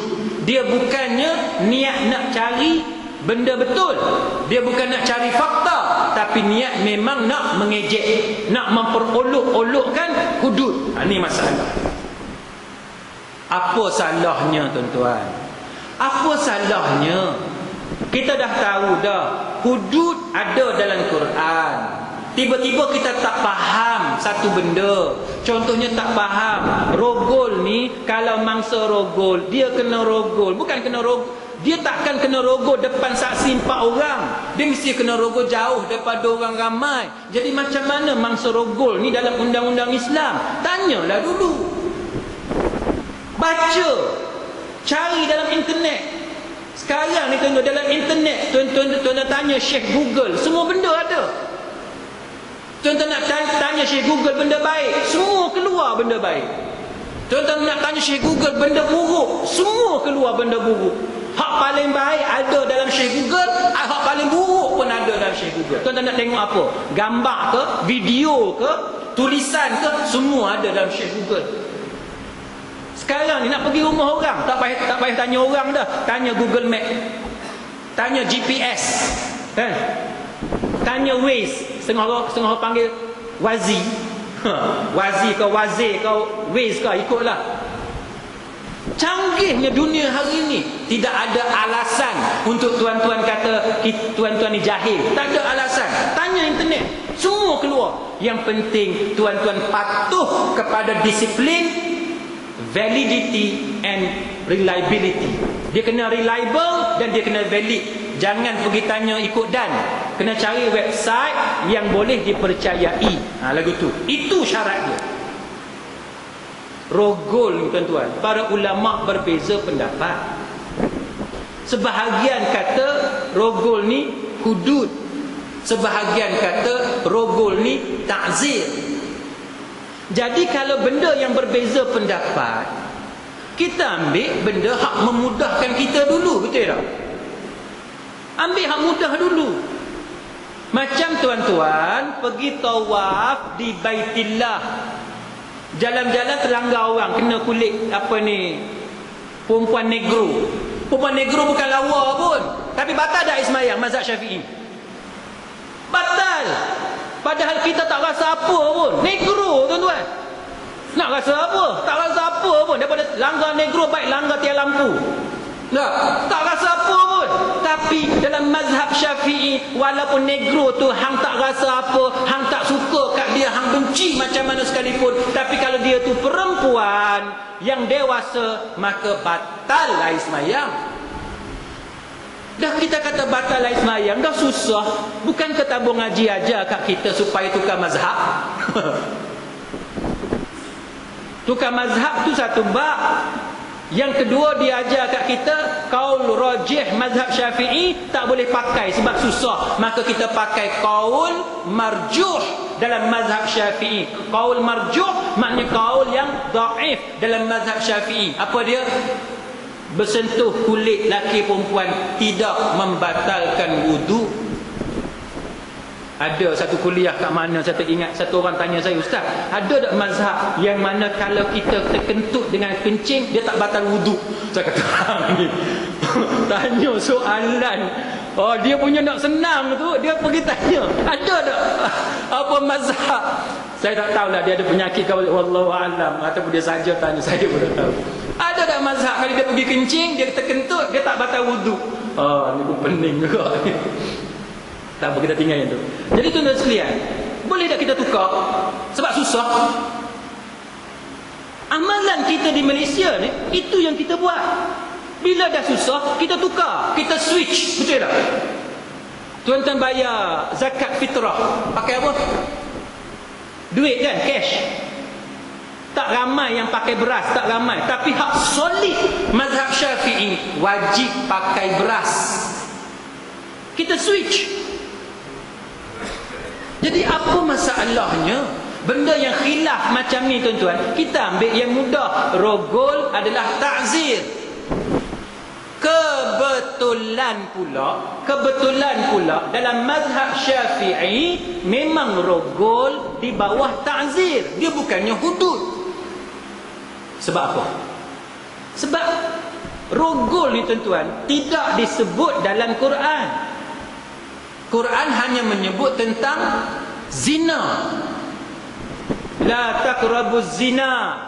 Sebut wazaniyat wazani fajlidu kulla wahidin minhuma mi'ata jaldah. Sebut dalam Quran. Tapi rogol Quran tak sebut. Menyebabkan sebahagian fuqaha yang mengatakan rogol di bawah hudud, dia guna qiyas. Dia guna dalalatun nas. Dia guna satu kaedah. Contoh macam ni. Contoh, wala taqul lahuma uffin. Jangan berkata sekalipun kepada siapa? Kepada ayah dan ibu kita. Kata pun dosa besar dah. Sekarang ni kita ambil kayu, kita katak kepala ayah kita. Kira dosa besar ke tak? Kira dosa besar ke tak? Ijma' ulama kata dosa besar. Tapi kenapa dosa besar? Dia berbeza dari segi kaedah. Mazhab Syafi'i dia kata dosa besar, tapi berbeza kaedah. Mazhab Hanafi dia kata dosa besar, tapi berbeza kaedah. Satu kaedah kata kita pakai qiyas. Satu kaedah kata kita pakai qiyas aula. Satu kaedah kata kita pakai dalalatun nas. Contoh macam mana tuan-tuan? Contohnya ialah tu makna dia apa? Berkata kepada ibu kita, berkata kepada ayah kita, dia punya makna dia tu apa? Maknanya ialah kita menyakiti hati ibu kita, menyakiti ayah kita, walau cara macam mana sekalipun. Menyakiti ayah dan ibu itu hukum dia dosa besar. Kata ke, kata ke, kata ke, pukul ke, tinggi suara ke, ambil benda hak mak ayah kita suka ke, kalau dia sakit hati, itu maknanya dosa besar. Kan? Itu satu kaedah. Kaedah yang kedua, dia kata kalau kata pun dosa besar, apatah lagi kalau pukul. Kalau kata pun dosa besar, apatah lagi kalau tengking mak dengan ayah. Itu yang kita kata metodologi berbeza. Tapi dia menjurus kepada kesimpulan yang sama. Maknanya tuan-tuan buat apa sahaja yang menyakiti hati mak dengan ayah, hukum dia dosa besar. Zina ni cerita dia lebih kurang. Sebahagian fuqaha yang kata zina ni hudud, dia kata sebab zina dengan rogol ni sama. Sebab apa sama? Dia melibatkan persetubuhan. Bila dia melibatkan persetubuhan, maka dia benda yang sama. Itu satu pendapat. Mazhab Syafi'i dia kata tak. Dia kata bukan hudud, dia adalah ta'zir. Pasal apa? Kerana Al-Imam Syafi'i rahimahullahu ta'ala dia lebih ihtiyat, dia lebih berhati-hati. Dia kata apa tuan-tuan? Mazhab Imam Syafi'i, dia kata beza antara rogol dengan zina. Kerana zina suka sama suka, lelaki suka, perempuan pun suka. Tapi rogol dia lain. Walaupun dia juga melibatkan persetubuhan, tapi dia persetubuhan yang dipaksa. Lelaki suka, perempuan tak mau, perempuan tak rela. Dia melibatkan adanya mangsa. Ada mangsa. Zina tidak ada mangsa. Zina tidak ada laporan mangsa mengadu kepada pihak berkuasa.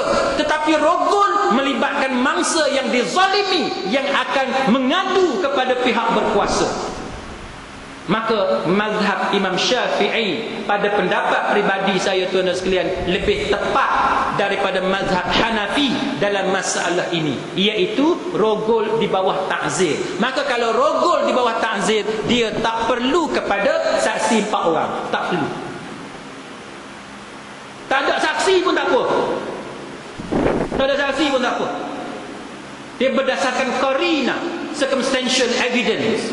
Apa dia?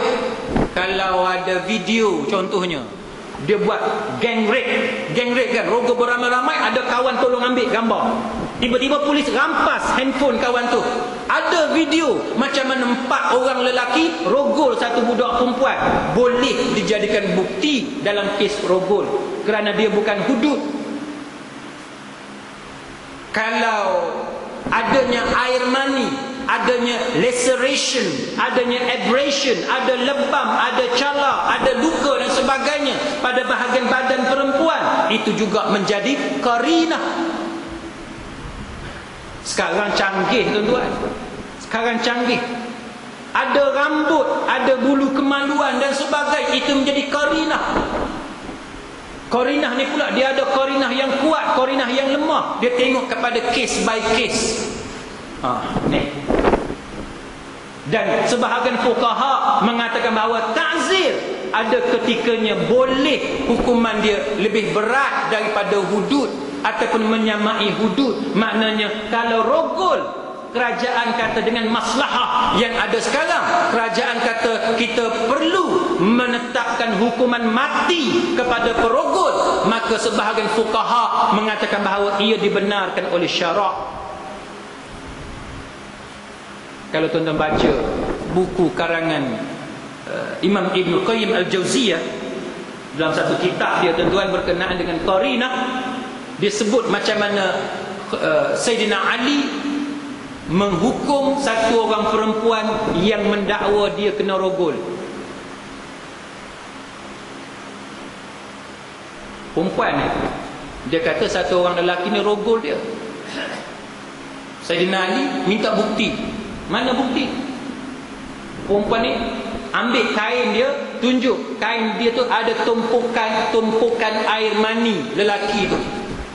Ada tumpukan air mani lelaki tu. Sayyidina Ali seorang yang bijak tuan-tuan. Dia suruh sahabat lain pergi ambil air panas, curah atas air mani tu. Tiba-tiba yang kata air mani tu jadi putih. Diketahui pada masa itu bahawa itu bukan air mani, tapi putih telur. Putih telur. Putih telur bila kena air panas dia jadi putih. Kan? Air mani dia tak jadi putih. Tuan-tuan percaya tak? Air mani dia takkan jadi putih kena air panas. Percaya tak? Tak percaya, try kat rumah. Try. Saya tak pernah try. Kalau tuan-tuan tak percaya, tuan-tuan try. Putih telur bila kena air panas dia jadi putih. Sebab dia masak kan? Dia masak. Maka para ulama mengatakan bahawa bila perempuan tu dia mendakwa dia dirogol oleh seorang lelaki pada zaman Ali radhiyallahu anhu, Ali mengambil kira bukti tumpukan yang perempuan tu kata air mani, dia suruh sahabat cek tumpukan tu betul tak air mani dengan ilmu zaman tu. Ilmu zaman tu dia bukan ada macam zaman kita ada ma'mal dan sebagainya. Maka ilmu zaman tu ambil air panas curah. Zaman kita tuan-tuan canggih. Tuan-tuan jangan nak kelentong zaman lah. Zaman lah jangan nak kelentong. Saya pergi cek air kencing dekat klinik Bertam. Tengok keluar. Negatif. Kan? Lepas tu ada 2 angka yang saya tak reti nak baca. Lepas tu lain tu hak bawah tu pula negatif. Kalau tuan-tuan, negatif ni baik ke buruk? Buruklah negatif kalau budak sekolah. Semua negatif. Buruk Kita nak positif dia tak? Akhlak kena akhlak positif.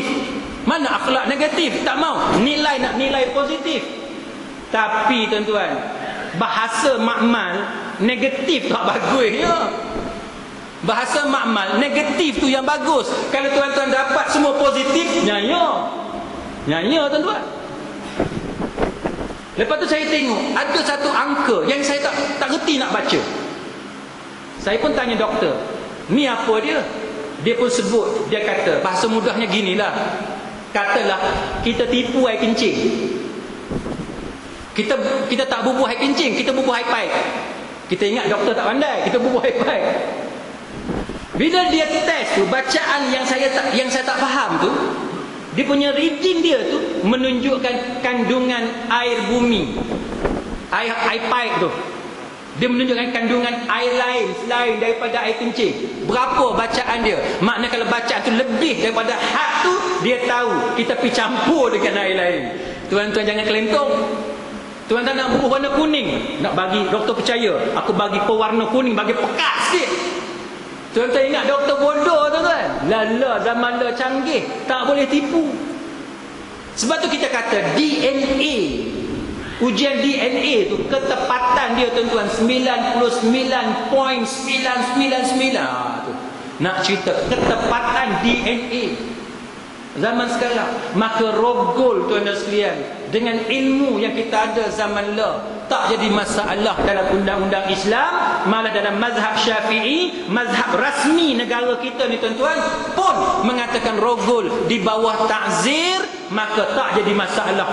Perempuan tu kena rogol, kena buat naya, kita akan panggil doktor pakar, panggil polis, panggil pegawai forensik dan sebagainya, siasat dan kenakan hukuman setimpal kepada si perogol. Malah para ulama tidak membantah, termasuk dalam mazhab Syafi'i, kalau perogol dikenakan hukuman bunuh walaupun dia di bawah ta'zir. Jadi tuan-tuan, saya nak pesan kepada orang yang tak suka kepada hudud ni, tanyalah iman.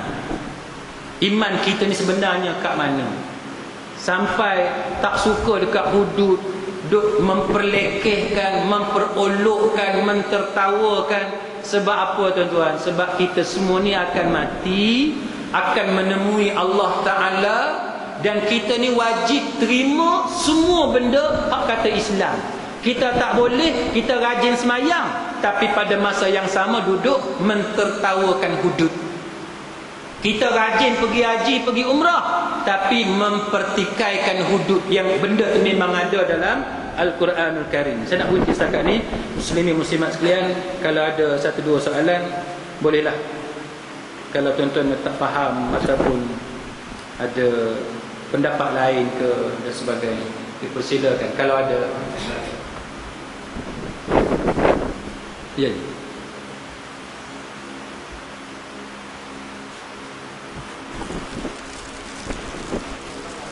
Ya. Aha.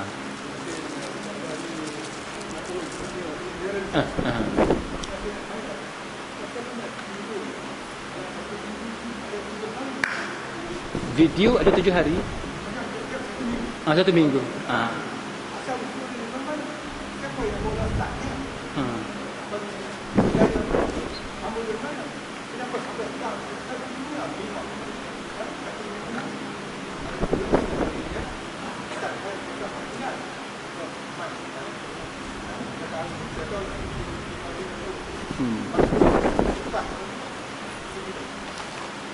Wallahu a'lam. Apa ni tuan haji kita tanya, dalam seminggu ni ada 7 hari. Jadi dia bermula dari mana? Yang kata seminggu ni ada 7 hari. Seminggu ada 7 hari. Dia bermula daripada mana?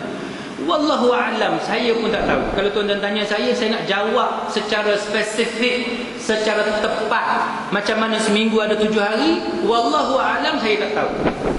Cuma yang saya boleh jawab berdasarkan kepada tafsiran dalam kitab-kitab tafsir berkenaan dengan surah Sajdah yang kita baca tu, kan? Fi sittati ayyam, kan? Fi sittati ayyam, dalam masa 6 hari. Baik.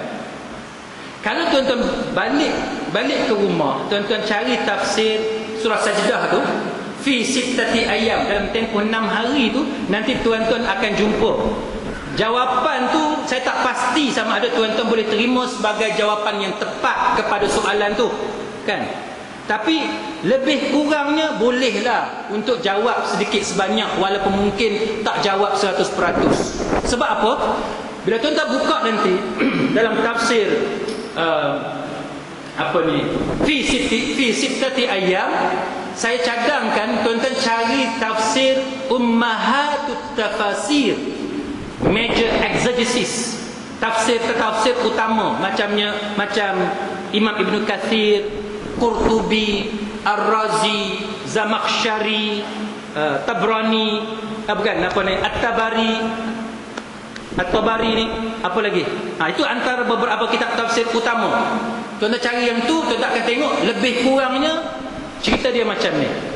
Bila disebut fi sittati ayyam, kan? Fi sittati ayyam, dalam akidah kita orang Islam, termasuk dalam tafsir Imam Ibn Kathir tadi, dia kata Allah Ta'ala menyempurnakan kejadian alam ni dalam 6 peringkat waktu yang berakhir pada hari Jumaat. Okey, boleh setakat tu, 6 peringkat waktu berakhir dengan hari Jumaat. Sebahagian kata fi sittati ayyam, maknanya 6 hari. Baik. Bila tuan-tuan baca lagi dalam tafsir dan ulasan para mufassirun, tuan-tuan akan jumpa beberapa riwayat Israiliyat yang bercerita berkenaan dengan apa akidah orang-orang Yahudi dalam mengikut Taurat mereka. Mengikut Taurat mereka. Bagi orang Yahudi, dia percaya bahawa dalam seminggu tu kita bekerja 6 hari dan berehat 1 hari berdasarkan kepada fi sittati ayyam juga. Maknanya antara akidah orang Yahudi dengan akidah orang Islam ni, dia ada banyak persamaan dari sudut seminggu tu. Dari sudut seminggu, 6 hari bekerja, 1 hari rehat. Okey, saya kata boleh, kan? Cuma dalam kitab tafsir kita, dia tak sebut secara jelas bahawa kita bekerja 6 hari, 1 hari rehat. Dalam kitab tafsir orang Islam tak ada cerita tu, 6 hari bekerja, 1 hari rehat, tak ada. Tapi dalam akidah orang-orang Yahudi dan dalam riwayat Israiliyat, dia sebut jelas bahawa 6 hari kerja, 1 hari rehat. Bila 6 hari kerja, 1 hari rehat, maknanya mengikut kepercayaan Yahudi, berdasarkan Taurat mereka, seminggu ada berapa hari? 7 hari. Sabbatical leave. Tuan-tuan tahu sabbatical leave? Siapa yang kerja pensyarah, siapa yang kerja di universiti atau bahagian penyelidikan, dia tahu. Sabbatical leave biasanya selepas berapa tahun?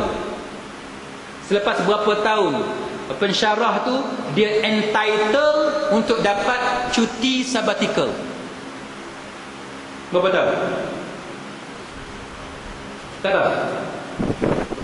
Saya bukan pensyarah universiti, saya tak tahu. Tapi saya ada tanya beberapa kawan yang jadi pensyarah, dia kata biasanya selepas 5 tahun ataupun selepas 6 tahun. Tuan-tuan tak terasa satu benda pelik? Tak trigger? Ting. Kalau orang cerdik, dia dah terasa ada satu benda yang kebetulan sama. Sebab apa? Cuti sabbatical ni dia mesti selepas 5 hingga 6 tahun. baru orang-orang tu dapat cuti sabbatical. Nanti tuan-tuan balik rumah, tanya Syekh Google. Tanya Syekh Google. Tuan-tuan type sabbatical leave, sabbatical holiday, sabbatical apa-apa benda tu. Sabbatical tu tuan-tuan type, tuan-tuan akan dapat jawapan bahawa sabbatical leave, cuti sabatikal yang sekarang ni diamalkan di seluruh dunia, sebenarnya berasal daripada amalan dan kepercayaan orang-orang Yahudi. Sebab dia percaya setiap 6 hari kena rehat, setiap 6 tahun kena rehat. 6 tu setiap 6 peringkat waktu dia kena rehat. Tuan-tuan tengok Syekh Google, banyak perbincangan yang menunjukkan bahawa cuti sabatikal ni dia berasal daripada orang Yahudi. Dan sebenarnya tuan-tuan sekalian, dia ada beberapa persamaan dengan apa yang Quran sebut dalam surah Sajdah tadi. Yang tu yang saya nasihat kepada tuan-tuan, balik tambahkan bacaan. Nanti tuan-tuan akan jumpa perbincangan para mufassirun berkenaan dengan fi sittati ayyam. Okey.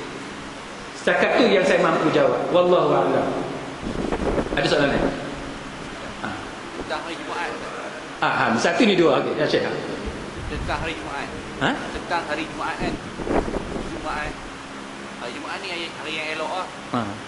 Tapi macam mana hari Jumaat, hari Jumaat. Hadis tu macam mana tentukan kan? Hari Jumaat. Hari Jumaat. Adakah hadis? Ada hadis ke atau Israiliyat ke apa? Wallahu a'lam. Tetapi hadis tu memang disebut sebagai hadis sahih, tetapi saya nak sebut matan dia tu secara tepat saya tak mampu, mungkin kena ambil masa nak cek balik. Tetapi memang disebut sebagai, termasuk dalam tafsir Imam Ibn Katsir dan sebagainya, bahawa dia ada riwayat yang sahih yang mengatakan bahawa Jumaat kiamat berlaku pada hari Jumaat. Dan jikalau saya tak silap, tapi saya perlu cek lah, jikalau saya tak silap, antara yang disebut dalam Sahih Bukhari dia berlaku pada hari Jumaat. Tapi kena cek dulu. Saya kena cek. Jumaat, Syekh kita tanya, hari Jumaat ni hari yang baik kan, Sayyidul Ayyam, penghulu segala hari.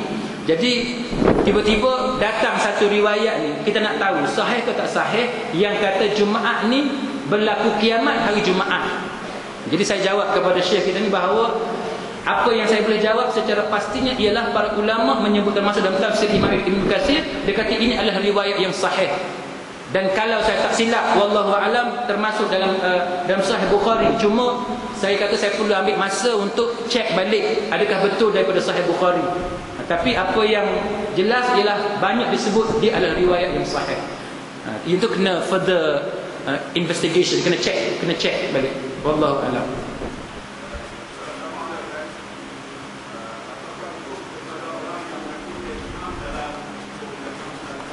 Okey, yang pertama, apa hukum orang yang mengaku dia Syiah? Okay.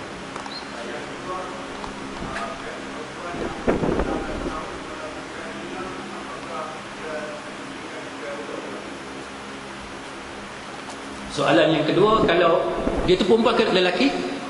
Perempuan, dia umur 16 tahun. Cukup 16. Cukup 16 dia berzina. Adakah dikira rogol? Okey. Soalan yang kedua tu, kalau dia betul-betul 16 tahun dan dia kata dia dirogol, dia berzina. Kalau dia berzina, dia akan dikenakan okey. Dia macam ni. Masalah dalam negara kita, untuk didakwa di mahkamah syariah, dia mesti berusia lebih daripada 18 tahun. Ni kes zina kan? Kes zina. Untuk didakwa di mahkamah syariah, dia mesti 18 tahun ke atas. Dalam mazhab Imam Syafi'i, kita pakai 15 tahun ke atas. Cuma dalam masalah jenayah, sebahagian ulama termasuk dalam mazhab Syafi'i sendiri, dia lebih cenderung untuk berpegang kepada mazhab Hanafi yang mengatakan bahawa usia matang ialah 18 tahun. Pasal apa?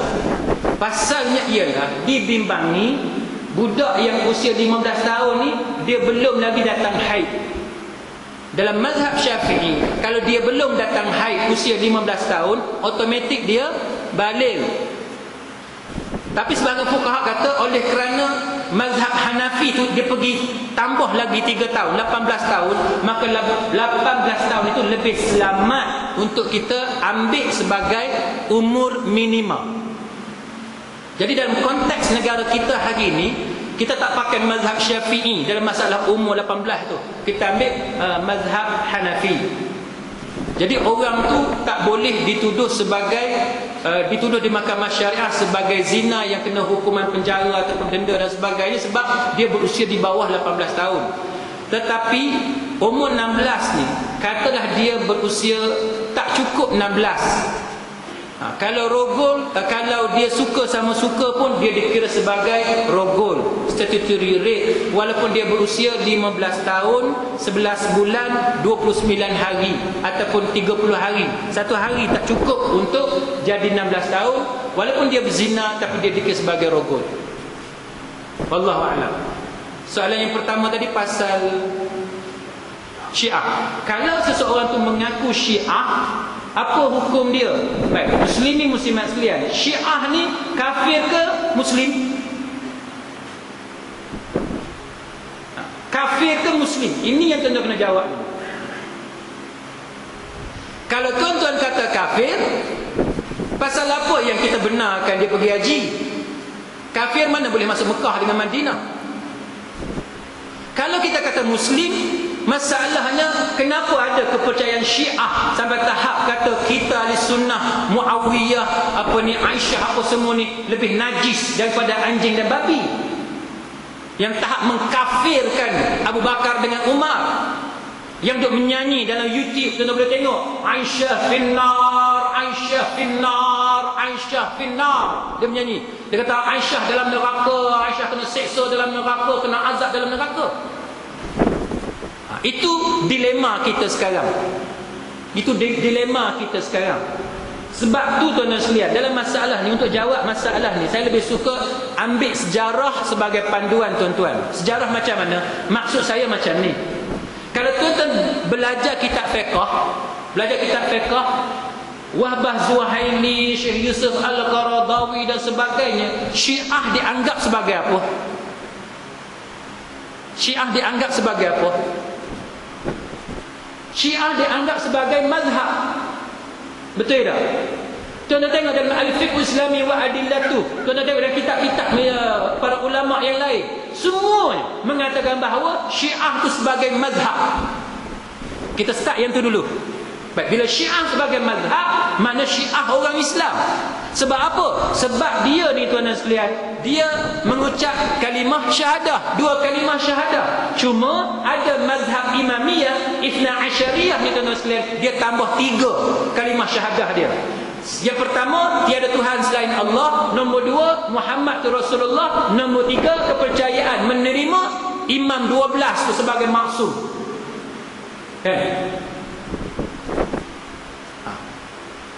Itu yang pertama yang kita kena pegang.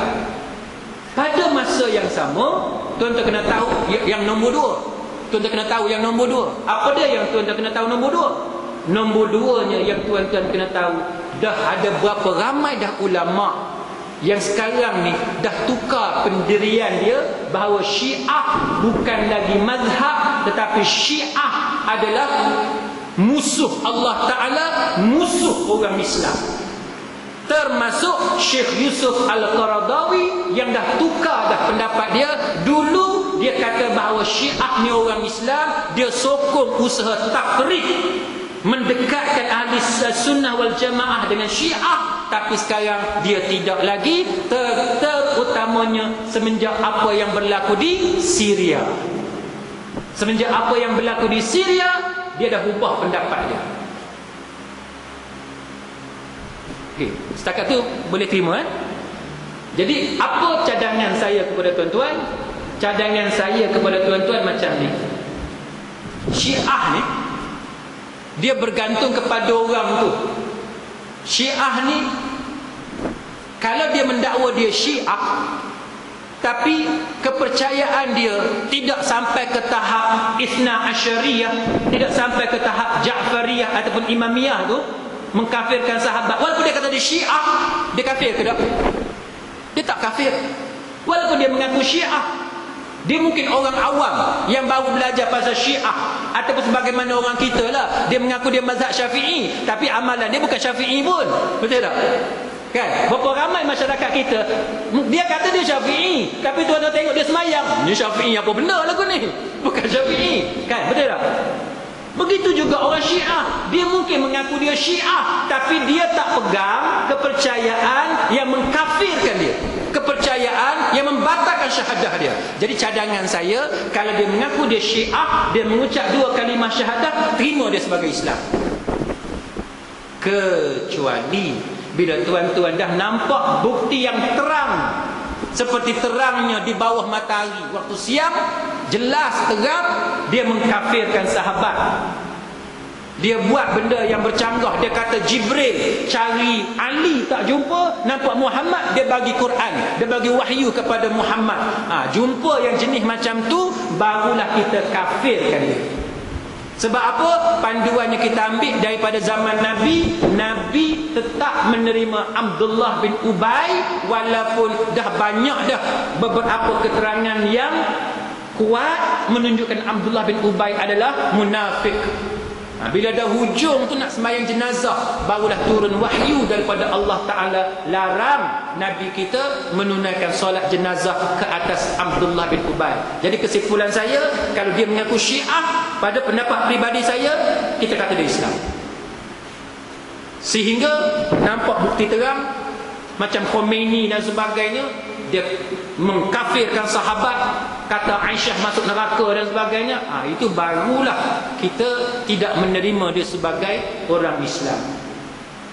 Boleh kita berhenti setakat tu 9:20. Jadi mudah-mudahan apa yang kita bincang pada malam ini, muslimin muslimat sekalian, sedikit sebanyak ada pahala di sisi Allah Ta'ala, yang mana yang silap dan yang salah itu saya pohon nasihat dan teguran daripada tuan sekalian. Subhanakallahumma wa bihamdik, asyhadu an la ilaha illa anta, astaghfiruka wa atubu ilaik. Wabillahi taufiq wal hidayah. Wassalamu alaikum warahmatullahi wabarakatuh.